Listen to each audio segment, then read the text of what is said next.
A 16-inch laptop with a 4K OLED screen for only 6,000 ringgit? The bigger question is, could this Asus Vivobook Pro 16X OLED laptop actually be the perfect laptop for content creators? I mean, it does come with either an AMD Mobile 5000 series Ryzen 7 or Ryzen 9 processor in a sleek matte black package that you'd be proud to flex to your 9 to 5 basic B working friends. B stands for busybody. No matter if you're making videos for TikTok, YouTube, Facebook or Instagram, today we're reviewing this laptop to see if it's going to help you take your content creation to the next level. Let's get creating. Recently, Asus has been paying a lot of attention to us. And by us, I mean content creators and creative professionals. And they have a new lineup of laptops designed specifically for us. At the top, we have the flagship ZenBook Pro, followed by a slightly less expensive ProArt Studio Book. And finally, we have this newest edition, which is the Asus Vivobook Pro 16X OLED, which is also the most affordable. What makes this one so special is the fact that not only do you get very capable processor choices, you also get a very color accurate 4K OLED screen at a relatively attainable price point. This is very exciting if you're trying to improve your video editing or color grading and do not already have a color accurate monitor to get a good reference point as you learn. If you want to find out more about why a color accurate monitor is crucial for dealing with colors or video editing, feel free to check out our Your Mother No Teach video on that. So now let's dive deeper into this laptop to see if it is good bang for your buck. There are two versions of this laptop, both coming with Radeon graphics and an RTX 3050 Ti, as well as 16GB of RAM and 512GB of M.2 PCIe NVMe Gen 3 SSD. The main difference here are the CPUs. At 5,999 ringgit, you get the Ryzen 7 5800H processor with 8 cores and 16 threads, 20MB of cache, and up to 4.4 GHz max boost. At the higher price point, 6,499 ringgit, you get the Ryzen 9 5900HX, also with 8 cores and 16 threads, 20MB of cache, and up to 4.6 GHz max boost. Looking at just the specs, essentially you are paying 500 ringgit more for a faster max boost clock.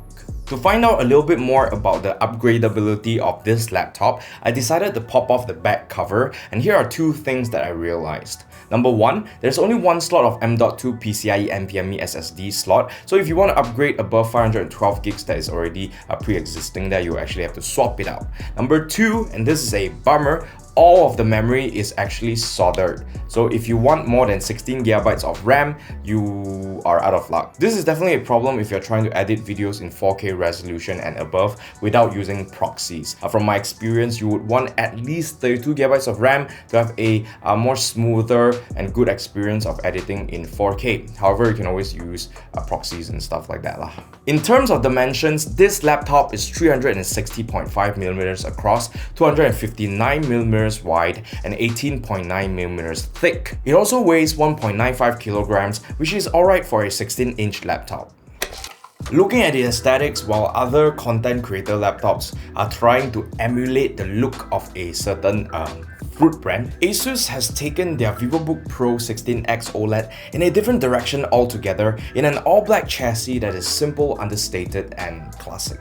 It has an anodized aluminum finish with rounded corners that won't stab you if you accidentally bump into them. It also comes with a standard backlit keyboard in white, so no RGB for you flashy people out there. The keys are mostly black with accents of grey and an orange escape key. The point is, it's dark. It is the perfect aesthetic for MGK and Willow's emo girl that they both somehow fell in love with. Voila, what is this reference? It must be my Zoomer TikTok writer lah.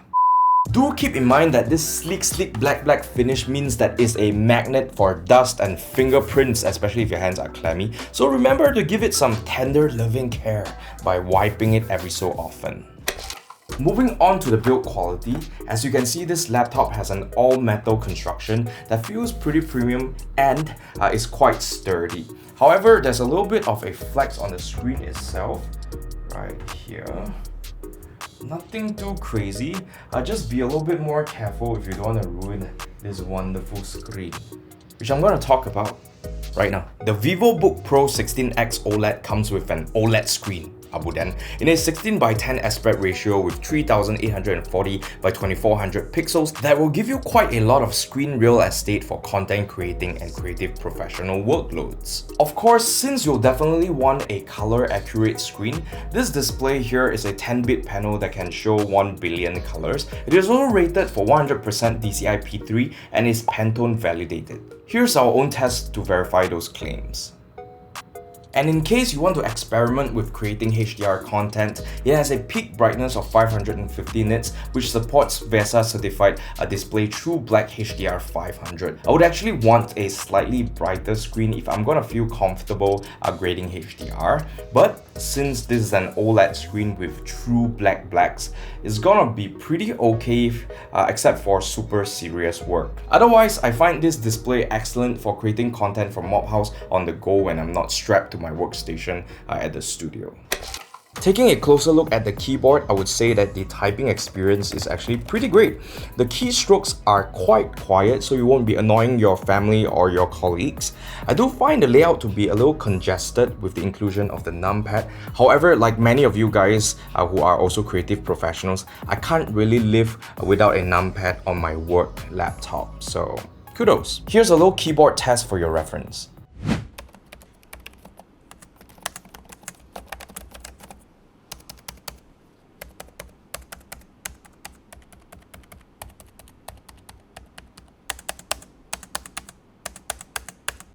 Next, we have the touchpad or trackpad. As you can see, it's quite large, feels pretty smooth, the clicks are quite tactile, so it should provide you ample real estate if you're one of those weirdos who like to edit with your trackpad.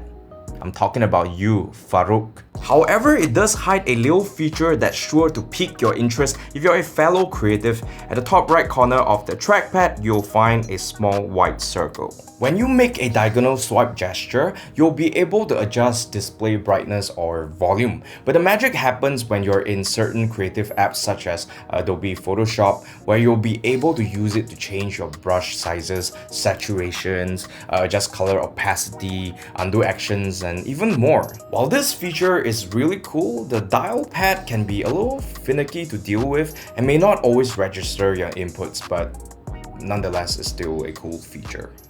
In terms of the webcam, what we have here is a pretty standard 720p webcam, but it does have a hardware privacy shutter built in, so you can just flip it on like that. You don't have to use a dodgy tape anymore. This is how it sounds and looks like. I'm the first to say that I'm not perfect, and you're the first to say you want the best thing. Now I found the perfect way to let you go. Give my last hello, hope it's worth it. Next, let's talk about audio. So you get a pair of speakers that are downward firing at the front of the laptop. The good thing about them is the fact that the grills are actually sloped upwards a little bit thanks to the profile of the laptop. And they are tuned by Harman Kardon. So here are my thoughts about them. First and foremost, in terms of frequency response, they actually sound pretty decent and balanced across the board with a little bit of bass, pretty clear mids, and a pretty clear treble. However, in terms of volume, they are quite weak. Personally, I'll definitely be sticking to headphones, which is fine because this laptop actually comes with a headphone jack. For those of you guys who are creative professionals, you probably have your preferred set of cans for doing audio mixing and video editing and stuff like that, so that's fine. A little bit disappointing in terms of speakers, but I'll still be able to live with that. Here is a sound test for your reference.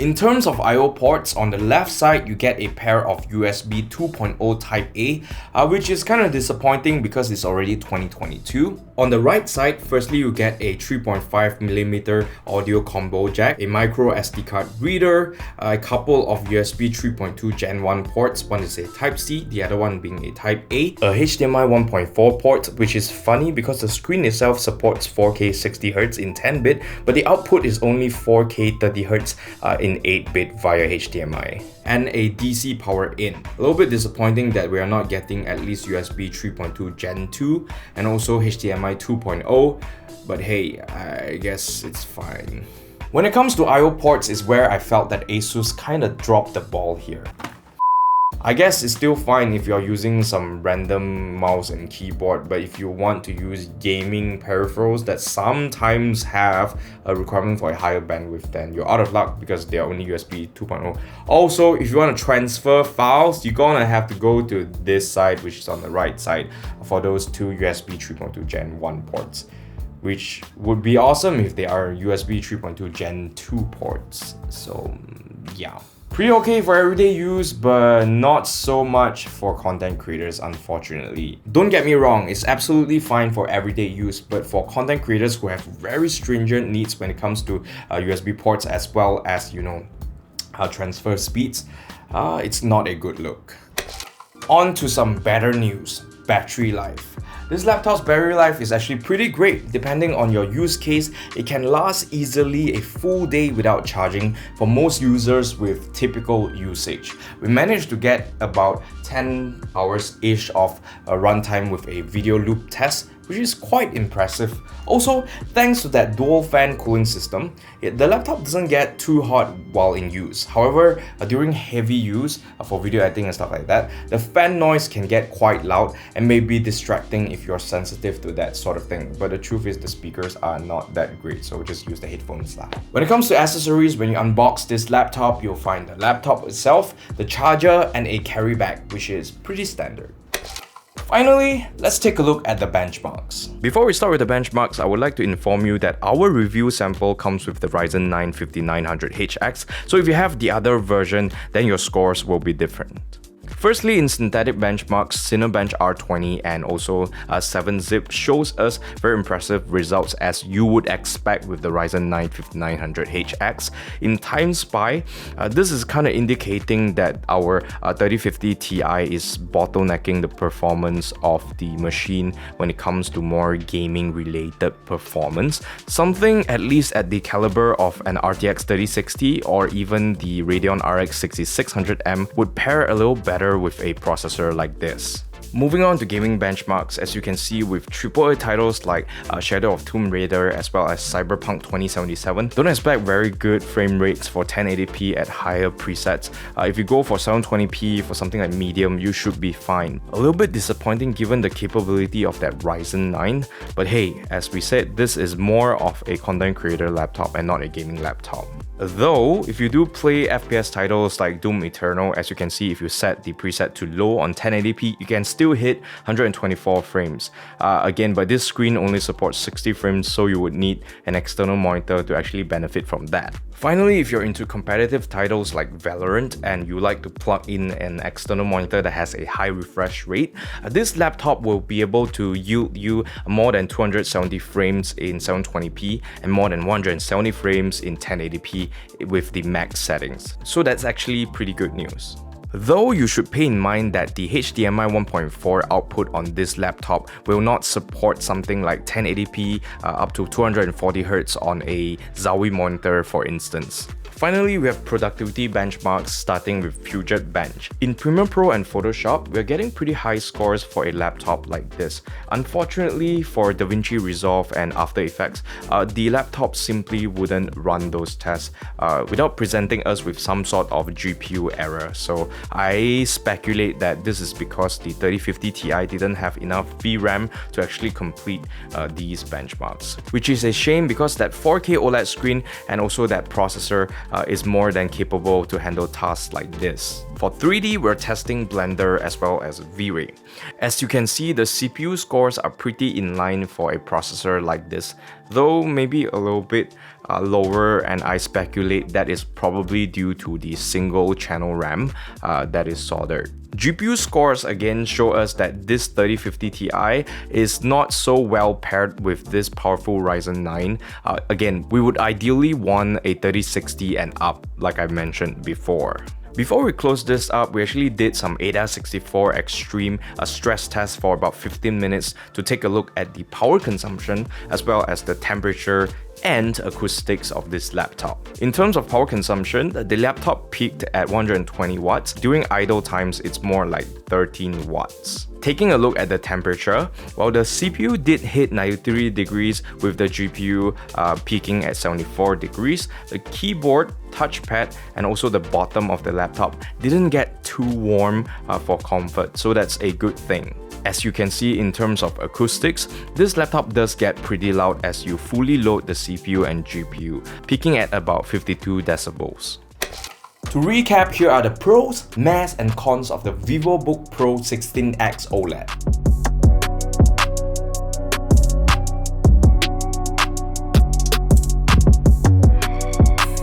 I give this Asus Vivobook Pro 16X OLED a pretty #cheap baila 7 out of 10. When it comes down to it, in terms of the functional part of the laptop, the meat of the laptop, I'm talking about the internal specs for performance in video editing and other content creation needs. Also, I'm talking about the screen, the build quality, as well as the battery life. This laptop is actually pretty good, but when you take a look at all the quality of life features that a content creator like me will need, then it is quite disappointing. Firstly, let's talk about the I/O ports. We have USB 2.0 on a laptop from 2022, like what? Also, a micro SD card reader on a content creator laptop is something that I will never understand. Only phone videographers will need that, and why would they need a 4K OLED screen then? Next, we have the disappointing upgradability. The RAM is soldered and you're only stuck with 16GB of RAM, which is barely enough for anyone who is more serious about video editing. If you're editing in 4K and up, you would at least need 32GB of RAM. And the fact that this laptop only comes with one M.2 drive means that you don't have the option of adding a cache drive if you are doing work in Premiere Pro, for instance, which requires a cache to run a little bit smoother. So that's another problem as well. Nonetheless, this is still a pretty good laptop, especially for those who need a color accurate screen on the go. And that is everything I have to say about the Asus Vivobook Pro 16X OLED. If you have any questions, please leave a comment down below. If you thought this video is awesome, don't forget to like and share, and also subscribe to our YouTube channel and hit the notification bell, ding ding, and also follow us on Facebook, Instagram, and also TikTok to see more shenanigans from the Mob House crew. And I will see you in the next one after I reply to your comments in the comment section. For today's comment section, we have the Mob House X OG Joe Flizzo for the ROG Zephyrus G14 Alan Walker Special Edition. Top Gaming asked me, is there any gaming laptop giveaway coming up? I just gave away the laptop lah. You so top, why you need my giveaway? Izzuddin Rani says, budak baik, but the truth is probably budak jahat. Kirin Telo say, pet breaking Benjamin vibe suit. Yeah lah, of course. What you think? This bangsawan don't play one. Eddie Fazli, the Pokemon Master says, is really Johor way. I pun ada sebut tu selalu sebab ikut ayah aku. Of course, when we are local, we need to bring out our local flavor, bro. Now I give you some face lah, okay? Because on Facebook, right, there's this very sus looking person called Elaine Lu, don't know who, says, if Shen Dan really collab with Joe Flizzo for a song, you a lion or not? Oh, of course need to lion lah. See, Joe must lion because he's the president and the Johan. Sankar Ganesh Mahadevan just shows us this very glorious gif of Joe Flizzo, and I say, apa kabar? And you say, kabar baik. Since this time we are collaborating with the OG Joe Flizzo, I decided to stalk his Facebook a bit on our video. Adli Abdul Rahim says, Red Alert, are you serious? Of course lah, we are from the generation we all play this kind of game. Street Like Shah says, memang Johor bro. Exactly. Of course, there's also a bunch of comments from you guys on Joe's page as well as, you know, his Instagram and stuff like that lah. Thanks for watching this video. Also, leave a comment down below lah. Comment more. Let me know which other celebrity you want me to collaborate next with, to show them the actual way of the PC master race so that they don't simply buy the wrong laptop or PC. Leave a comment lah.